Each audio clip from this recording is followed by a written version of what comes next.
मैया ने कहा बेटा मेरी आज्ञा ये है, मेरा आदेश ये है, जब भी तुझे किसी के लिए युद्ध करने की जरूरत पड़े तो जिसकी विजय हो रही हो उसकी तरफ से मत लड़ना, जिसकी हार हो रही हो उसके पक्ष में खड़े होकर के युद्ध करना। ये माता अहिलावती का आदेश है। स्कंद पुराण में वर्णन है। बेटे की आंख में झरझर आंसू निकल आए और कहा मां प्राणों की आहुति डाल करके भी ये वचन पूरा होगा तो उसको मैं करूंगा, मैं उसी की तरफ से युद्ध करूंगा जो पराजित हो रहा होगा, जो दीन हो रहा होगा, जो निर्बल हो रहा होगा, जो कमजोर हो रहा होगा, जिसको कोई संभालने वाला नहीं होगा, उसकी तरफ मैं खड़ा होकर के युद्ध करूंगा। माँ ये मैं तुझे अपना वचन देता हूं। माता अहिलावती की 3 परिक्रमा इस बच्चे ने करी। इसके तर्कस में 3 बाण रहते थे। साथ समाप्त करने के लिए उसके पास 3 बाण ही बहुत थे। भगवान शंकर ने 3 बाण अपने 3 नेत्रों के रूप में प्रदान कर दिए थे। तो 3 बाणों को लेकर के मुझे देखना, 3 बाण लेकर के वो चलते। जब ये द्वारका के लिए जा रहे थे उन्हीं दिनों में महाभारत के युद्ध का बिगुल बजने वाला है, तैयारियां हो रही थी। और जैसे ये चला अपनी माता की अनुमति आज्ञा लेकर, देव जी नारद जी तो कहीं मिले तो कुछ न कुछ तो होगा, वो बिना कुछ हुए तो मिलते ही नहीं। नारद जी मिल गए रास्ते, प्रणाम किया। नारद जी ने कहा और वीर महावीर कहाँ जा रहे हो? कहा गुरुदेव के दर्शन करने के लिए मैं श्री द्वारका के लिए जा रहा हूँ। नारद जी ने कहा द्वारका में तुम दर्शन करने के लिए जा रहे हो, तुम्हें पता है तुम्हारे पुरखों के ऊपर कितनी बड़ी विपत्ता है और युद्ध आरंभ हो चुका है।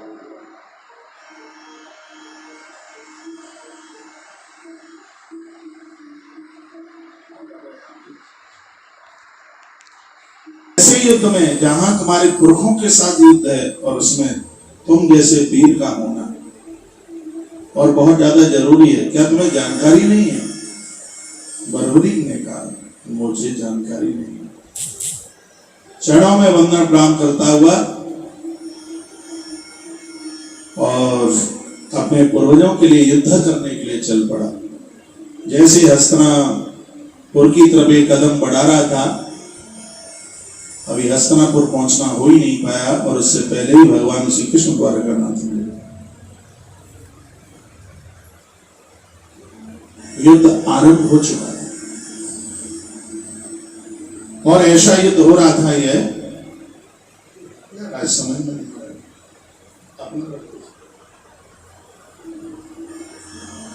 युद्ध इस तरीके से हो रहा था जिसमें दुर्योधन कमजोर पड़ रहा था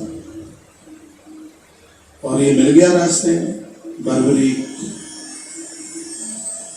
भगवान श्री कृष्ण मिले, चरणों में लंबे होकर के बर्बरी लेट गए।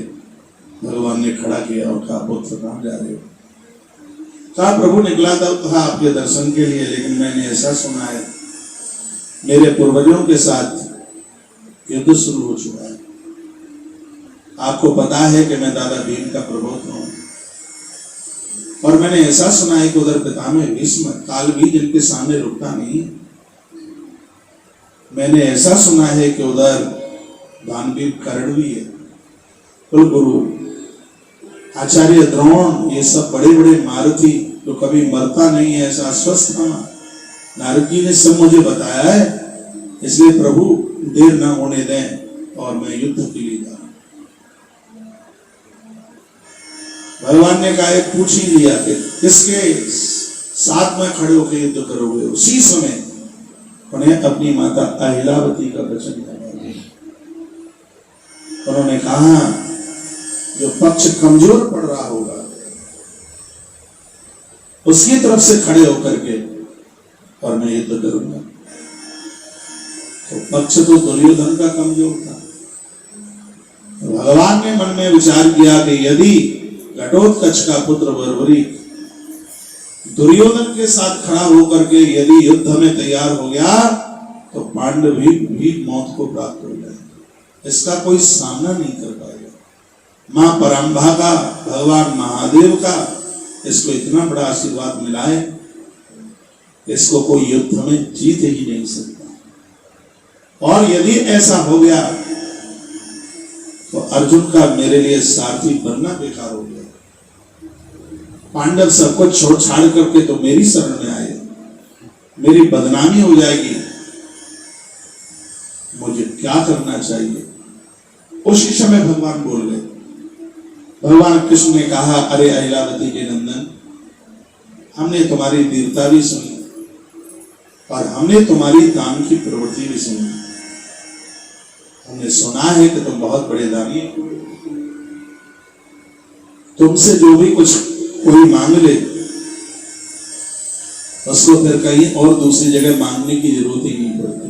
क्या बात कही है कृष्ण ने, जिसने तुम्हारे दरबार में आकर के मांग लिया तुम उसे इतना दे देते हो कि उसको कहीं दूसरी जगह मांगने की जरूरत ही नहीं पड़ती, आवश्यकता ही नहीं पड़ती। तो आज मुझे भी कुछ जरूरत पड़ गई थी तो अपने शिष्य के सामने मांगने को चलाया।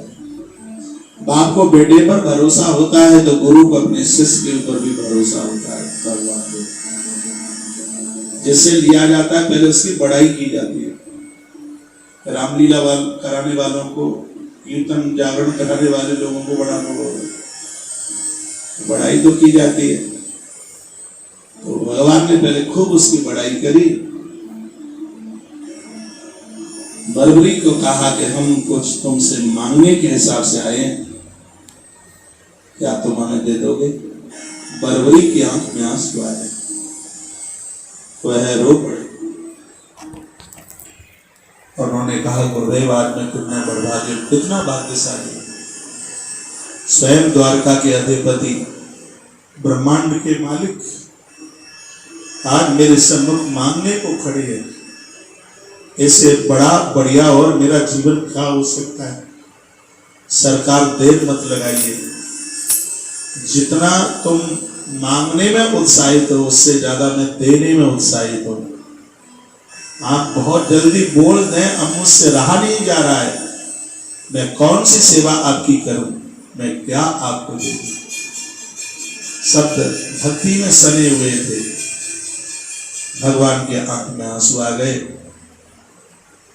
और मेरे प्रभु बोले, हे दानवीर,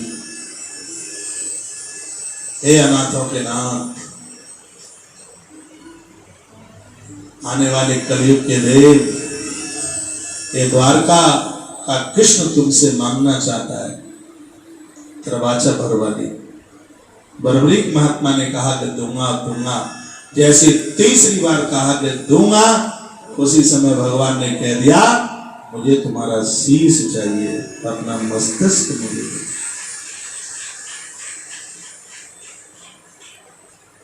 आंख में आंसू आ गए। मरने का डर नहीं था, भय नहीं था। बर्बरीक ने कहा, नाथ बड़ा मन लेके आया। जैसा कि मैंने सुना था, दुनिया के इतिहास में जो युद्ध हो रहा है इससे पहले कभी नहीं हुआ और इसके बाद में भी कभी होने वाला नहीं है। युद्ध करने के लिए तो मैं आया ही था, लेकिन इस युद्ध को देखने की मेरी बहुत इच्छा थी, वो मेरी इच्छा मारी गई। भगवान ने कहा, इच्छा नहीं मारी गई। कहा, यदि इच्छा नहीं मारी जाएगी तो गुरुदेव मैं आपको शीश का दान करने के लिए बिल्कुल तैयार हूं। भगवान ने कहा, तुम इस पूरे युद्ध को देखोगे, ये मेरा वायदा है, मेरा वचन है तुम्हारे लिए। उसी समय इस महावीर ने, अलावती के लाल ने, इस नंदन ने, वेद प्रपौत्र ने कमाल कर दिया। अपने हाथ से अपना मस्तिष्क उतारा, भगवान के चरणों में रख दिया। भगवान ने उस मस्तिष्क को लिया, उसका पूजन किया और उस मस्तिष्क को मेरे प्रभु ने एक पहाड़ी के ऊपर, एक समी का पेड़ था, राजस्थान में इसको कुछ और बोलते हैं, झेजड़ी है, झीजड़ी है, क्या है, ऐसा कुछ बोलते हैं, खेजड़ी, खेजड़ी वो ये। तो समी के पेड़ के ऊपर रख दिया उस मस्तिष्क को। युद्ध चलता रहा। बरबरीक ने पूरे युद्ध का दर्शन किया, बहुत कुछ देखा, बहुत कुछ सुना। युद्ध चला, अद्भुत युद्ध हुआ। ऐसा युद्ध पहले कभी नहीं हुआ और बाद में भी कभी होने वाला नहीं है। बड़े बड़े वीर दुनिया छोड़ के चले गए। पिता में भीष्म बाणों की सैया पर पड़ी। गुरु द्रोणाचार्य का कोई सामना न कर पावे इस युद्ध में, वो भी मौत को प्राप्त हो गए। माता सुभद्रा का वीर पुत्र अभिमन्यु, वो भी मृत्यु को प्राप्त। पानी गिर रहा है, पूरा हो गया। अच्छा अच्छा, जयपुर में हमारी जाना ही पड़ेगा। वह समी के पेड़ के ऊपर रख दिया। युद्ध चला, युद्ध का समापन हो गया। तो एक दिन अर्जुन और भगवान श्री कृष्ण दोनों ऐसे ही घूमने के लिए निकल गए। अर्जुन को अभिमान आ गया। अर्जुन ने कहा, प्रभु आपने देखा, एक तो नहीं चली मेरे बाणों के सामने गुरुजी द्रोणाचार्य की, एक तो नहीं चली उस कर्ण की, एक तो नहीं चली मेरे आगे। मेरा क्या कौतूहल वाला युद्ध था, देवता आकाश में से मेरे युद्ध को देखे। अभिमान, भगवान ने हिंकार कभी स्वीकार नहीं कर सकते। भगवान ने कहा, तो अर्जुन युद्ध आपने जीत लिया। अर्जुन ने कहा, हाँ बिल्कुल, युद्ध मैंने ही जीता है। तो आप किसको नहीं पता है, ये सबको मालूम है, युद्ध का विजेता तो अर्जुन है। कृष्ण ने कहा, मुझे नहीं लगता। तो तुम्हें नहीं लगता, सबको लगता है, ये तो मैं नहीं जीता। तब भगवान श्री कृष्ण ने कहा, एक ऐसे साक्षी के पास चलते हैं जिसने इस युद्ध को पूरा का पूरा देखा। पूरा युद्ध शुरू से लेकर अंत तक उसने देखा, और वो इसका साक्षी है, वो इसका गवाही है। एक बार चले उसके पास, वो बताए। अर्जुन राजी हो गए। भगवान गोविंद श्री कृष्ण लेकर के चले वहीं पहाड़ी के ऊपर, सनी के पेड़ पर मस्त। इसको आते हुए देखा, आंख में आंसू आ रहे थे। आता प्रभु क्षण छूने का मन था, हाथ पांव तो यही नहीं। मेरे आंसुओं को गंगा जल समझकर मैं आपके चरणों में चढ़ा रहा हूं, स्नान स्वीकार कर लेना। भगवान के नेत्र द्रवीभूत हो गए। सम्मानम सर्वथा तस्मात्, इतना सम्मान दिया मेरे प्रभु को वरवरी ने। फिर कहा, प्रभु आना कैसे हुआ, बड़ी कृपा करी है और आप पधारे हैं, कैसे आना हुआ? तो भगवान द्वारकाधीश बोले, ये तुम्हारे पुरखे आए हैं, ये तुम्हारे दादाजी हैं पार्थ अर्जुन, और इन्होंने युद्ध में सबको समाप्त कर दिया, कोई छोड़ा ही नहीं। इन्होंने युद्ध जीत लिया। मुख्य विजेता महाभारत के युद्ध के श्रीमान जी हैं, कुंती नंदन, ये अर्जुन है, और इन्होंने युद्ध जीत लिया। तो बरबरीक ने कहा, प्रभु ये कौन होते हैं युद्ध जीतने वाले? मुझे नहीं लगता कि इन्होंने युद्ध जीता है। इतना समूह रह गया अर्जुन का, बड़ी गुस्सा आ रही होगी। कहा, ये कौन होते हैं युद्ध जीतने वाले? तो कृष्ण ने पूछा, तो फिर बेटा युद्ध किसने जीता? सुन लो, और 2 मिनट की बात है। भगवान बोले कि तुम साक्षी रहे हो इस युद्ध के, इस वृक्ष के ऊपर टिक करके तुमने पूरा युद्ध देखा है। तुम जो कहोगे वह ही सही होगा, युद्ध किसने जीता है? तब बरबरीक ने कहा, भगवान इस युद्ध में मुझे 2 के अलावा कोई तीसरा दिखाई नहीं दिया। उन 2 के द्वारा युद्ध जीता गया। अब कौन था वो 2? कौन थे? तब बरबरीक ने कहा, एक द्वारका के कृष्ण, जो चक्र घुमा रहे थे, चक्र चला रहे थे, और एक माता द्रौपदी जो हाथ में खप्पर लिए हुए पूरे रक्त को चाट रही थी। शक्ति के रूप में वहां पर द्रौपदी थी। हे परमात्मा, पूर्ण शक्तिवान के रूप में तो आप थे। आप और माता द्रौपदी के अलावा तो हमें कोई दिखाई नहीं हुआ। तो फिर अर्जुन ने क्या किया?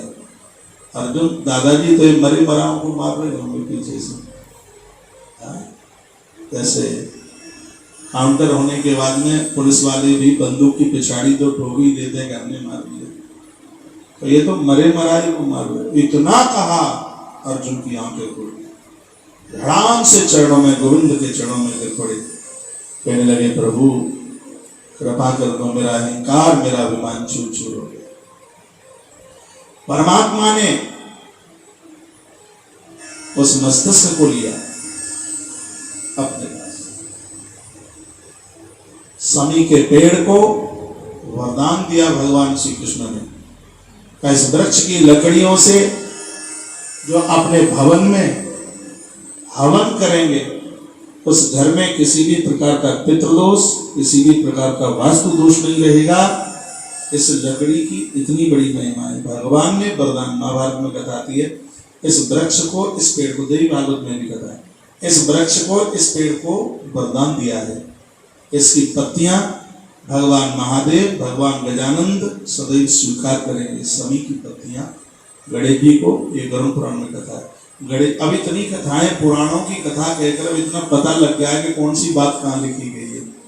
तो गरुड़ पुराण में वर्णन है, समी गणेश को कितनी प्रिय है। गुरुकुल